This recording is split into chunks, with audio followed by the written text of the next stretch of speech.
हमारे साथ रेमो डिसूजा हैं, जैकी श्रॉफ जी हैं और करण कुंद्रा हैं। इतनी बड़ी बड़ी हस्तियां इफ्फी के इस मंच से सामाजिक सरोकारों के संदेश दे रही हैं। आप तीनों का बहुत बहुत स्वागत है दूरदर्शन में। आपसे जानना चाहेंगे कि क्लीनाथॉन एक तरह से प्रधानमंत्री नरेंद्र मोदी का स्वच्छता का एक बहुत बड़ा आंदोलन उन्होंने खड़ा किया हुआ है और आमजन उसमें बढ़ चढ़कर भागीदारी दे रहे हैं। जब आप जैसे लोग आकर संदेश देते हैं तो कितना प्रभावी हो जाता है? हाँ, बिल्कुल हो जाता है, क्योंकि बहुत सारे ऐसे फॉलोअर्स होते हैं तो उनके थ्रू हमारी मैसेज ज़्यादा स्प्रेड होता है। तो और ये स्वच्छ भारत हमने हमारे प्रधानमंत्री जी ने स्टार्ट किया था और अब स्वच्छ सागर, सुरक्षित सागर भी स्टार्ट हुआ है। सो ये क्लीन अप की बात की जा रही है और फ्यूचर की बात कर रहे हैं, तो it's very very nice and I am very proud to be a part of this. So environment एक बहुत बड़ा मुद्दा है, पर्यावरण प्रदूषण से बचाने का एक बहुत बड़ा मुद्दा है। ऐसे में जब आप लोग कल ये ड्राइव करेंगे तो ये कितना प्रभावी होगा? धरती माँ को साफ रखना एक पेट्रियाटिज्म है। पेट्रियाटिज्म उसको भी कहते हैं कि कचरा ना फेंको, किसी ने फेंका तो शर्माओ मत, उठा के रख दो, उनको समझाओ। ये बातें घर में सीखने मिलता है, माता पिता बताते हैं, स्कूल में तो बताते हैं। वो ये बच्चों को वहाँ से पकड़ो जब छोटा है, क्योंकि जो हम छोड़ के जाएंगे उनके लिए छोड़ के जा रहे हैं। मेरे बाबा का लेगेसी उनकी लेगेसी है, मेरा नहीं है। बच्चों को संभालना अपना धर्म है।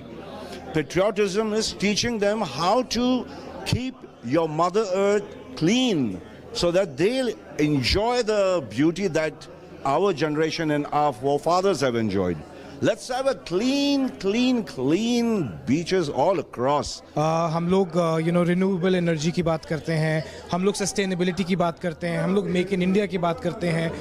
हम जब बाहर ट्रैवल करते हैं हम देखते हैं कि लोगों ने अपनी कंट्रीज़ में इम्पॉसिबल सिचुएशंस में डेजर्ट्स के बीच में उन्होंने इतना कुछ इतना उन्होंने they've grown so much, they've used, but India as a country we have a lot of resources, so it's about sustainability. जितना हम अपने आप को सुरक्षित करेंगे वो कैसे होगा, उसका पहला स्टेप सफाई होती है। So it is about creating an environment for us, for our future.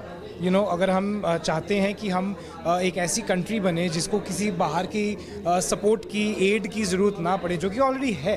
कभी किसी ने सोचा था कि इफ़ी में पर्यावरण का एक कॉन्क्लेव होगा या प्रेस कॉन्फ्रेंस होगा, क्योंकि ये फिल्म से जुड़ा हुआ है। लेकिन पर्यावरण एक ऐसा विषय है जो हर विषय, और फिल्म तो सबसे ज़्यादा, क्योंकि इतने सारे स्टार्स जो होते रोल मॉडल होते हैं। आज मैं यदि कोई बात कहूँ एक सामान्य व्यक्ति की तरह, तो वो कितनी असरदार होगी मुझे नहीं पता, लेकिन करण अगर कहें या जैकी कहें या रेमो कहें तो ज़रूर असरदार है, क्योंकि इन्हें हज़ारों लोग फॉलो करते हैं। कितना महत्वपूर्ण हो जाता है इफ्फी के इस मंच से आपने जिस विषय को उठाया है, ये विषय बहुत महत्वपूर्ण है और लोग आप लोगों के इस आह्वान का अनुसरण करेंगे। तो ये इफ्फी का मंच आप कितना महत्वपूर्ण मानती हैं? इफ्फी ने इस बार बीच क्लीन अप प्रमोट किया है, ये बहुत बड़ी बात है।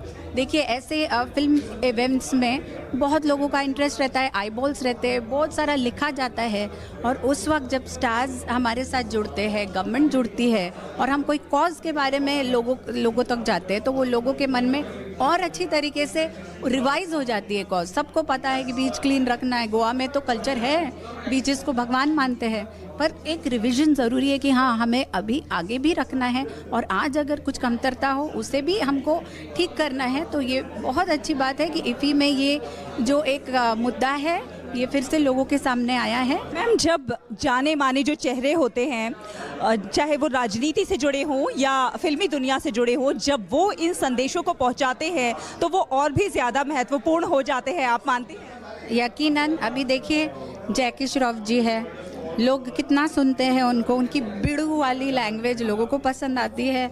फिर हमारे साथ यूथ आइकन करण कुंद्रा जी है, रेमो जी है, तो इनके अपने अपने फ़ैन फॉलोइंग्स हैं, और क्योंकि ये ग्लैमर इंडस्ट्री में इनको बहुत फ़ैन फॉलोइंग्स होने की वजह से लोगों तक जल्दी पहुंचती है ये बात। बहुत बहुत धन्यवाद मैम, डीडी न्यूज़ से